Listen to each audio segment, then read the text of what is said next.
istilah ya biasanya ini kambing, kurban kambing namanya siapa gitu kan, ini sapi siapa aja seperti itu. Nah seekor kambing ternyata ini bisa untuk satu keluarga ya. Maksudnya gimana? Ya, seekor kambing cukup untuk kurban satu keluarga. Maksudnya pahalanya mencakup seluruh anggota keluarga meskipun jumlahnya banyak atau bahkan yang ada yang sudah meninggal dunia. Ya. Oke lah, disebut ini kambing, kurban kambing Pak Haji gitu kan, kambing Pak Haji gitu kan. Sampai di daerah kambing tulis kurban Pak Haji bin siapa gitu kan. Ya. Nah itu pahalanya mencakup seluruh keluarga inti Pak Haji gitu, istrinya, anaknya, ya, gitu. Nah itu kecepatan dapat pahala di situ. Cuma memang di kita kayaknya kurang mantep kalau enggak ini kambing siapa gitu. Kambing kan jatahnya buat satu orang, kalau sapi buat 7 orang. Nah itu nggak masalah disebutkan ya Pak Haji kan. Tapi juga tetap istri dan anak-anaknya satu keluarga itu tetap. Nah ini dalam hadis Abu Ayyub radhiyallahu anhu ya, bahwa pada masa Rasulullah SAW seorang suami menyembelih seekor kambing sebagai kurban bagi dirinya dan keluarganya.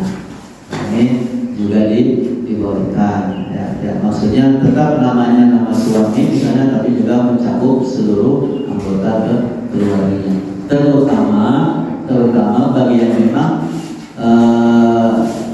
sebenarnya tidak punya kemampuan, maksudnya tapi dia bismillah dia buat ingin berkurban ya, sampai nabung berbulan-bulan bertahun-tahun.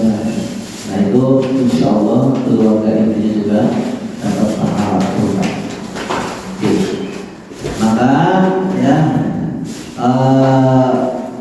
tidak mesti sebenarnya seseorang mengkhususkan kurban untuk salah satu anggota keluarganya tertentu. Misalnya kambing satu untuk anak pertama, kambing dua untuk anak kedua, kambing tiga untuk anak ketiga dan seterusnya. Ya. Sebenarnya tidak mesti begitu ya. Tapi di kita memang sudah tradisi, tradisi nggak apa gitu kan. Kalau nggak ditulis seperti itu. Ya. Jadi kalau kambing bagi satu ditulis itu di namanya itu, kemudian kalau sapi 7 orang kan seperti itu. Biar yang belinya melihat namanya. Itu sebenarnya keluarganya juga sudah termasuk berkurban. Ya. Bahkan Nabi SAW berkurban untuk seluruh umatnya, untuk dunia seluruh umatnya. Ini ada sebuah riwayat, suatu ketika beliau hendak menyembelih kambing kurban. Sebelum menyembelih, beliau mengatakan, ya Allah, ini kurban dariku dan dari umatku yang tidak berkurban. Hada minni, ya hada minni wa min ummati. Ini adalah kurban dariku dan dari umatku yang tidak berkurban. Ya, yang tidak berkurban. Ini sehingga kaum muslimin yang tidak mau berkurban juga tetap dapat kecipratan pahala berkurban. Karena Rasulullah mengatakan ini dariku ya Allah dan dari umatku. Nah, maksudnya buat umat yang tidak bisa berkurban, karena tidak semua kita bisa berkurban kan gitu ya. Kalau warga GME mungkin semuanya bisa ya. Ya insya Allah ya. Mestinya sih insya Allah ya. Kalau tidak tiap tahun yang berapa tahun sekali seluruh tiap tahun. Adapun yang dimaksud kambing hanya boleh untuk 1 orang, sapi untuk 7 orang, dan onta berapa orang? 10. Ya. Kita nggak ada onta karena ontanya nggak ada ya. Ya. Jadi ada ketentuan sekali hanya 1, sapi 7, maka 10 ya. Itu adalah biaya pengadaannya. Ya. Biaya pengadaan kambing hanya boleh dari 1 orang. Biaya pengadaan sapi hanya boleh dari maksimal 7 orang. Jadi 7 orang itu maksimal. Kalau grup keempat cuma ada 5 orang, yang penting sudah senilai sapi ya sudah cukup. Jadi maksimal 7 orang. Jadi kamu mesti harus 7.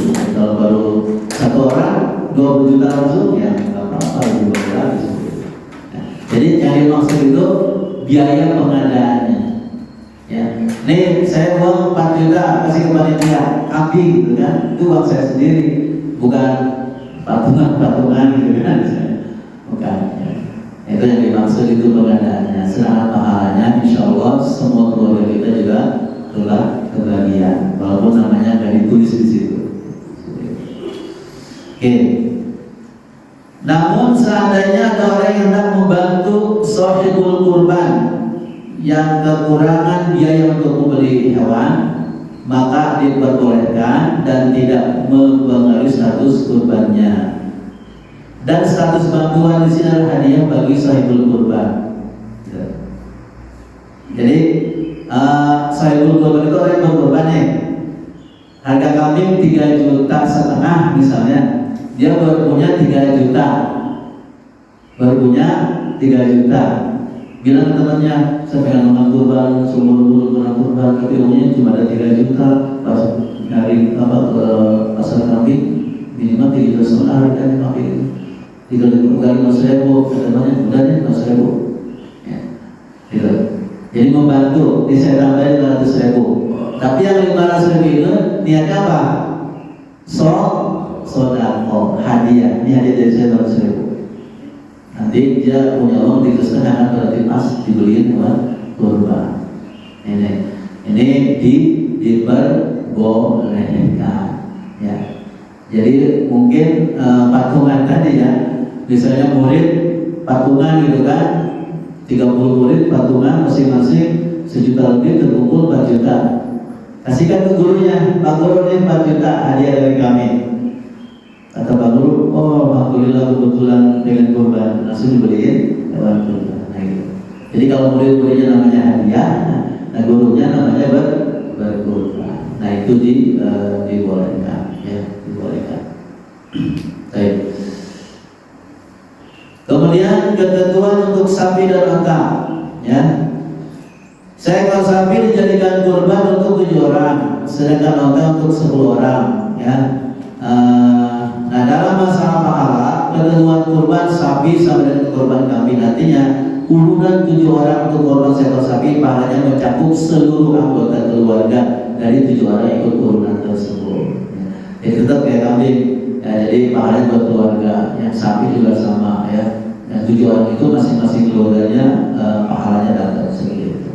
Nah, jadi selama ini kan, ya termasuk saya waktu kecil kan namanya belajar di SD itu kan guru agama bilangnya begitu ya. Kambing buat 1, ya, 7 maksimal buat 7 orang. Jadi yang kalau nggak disebutnya berarti belum dapat pahala kurban gitu kan. Walaupun yang kurban bapaknya, anaknya yang bagian. Itu dulu dapat ilmunya begitu.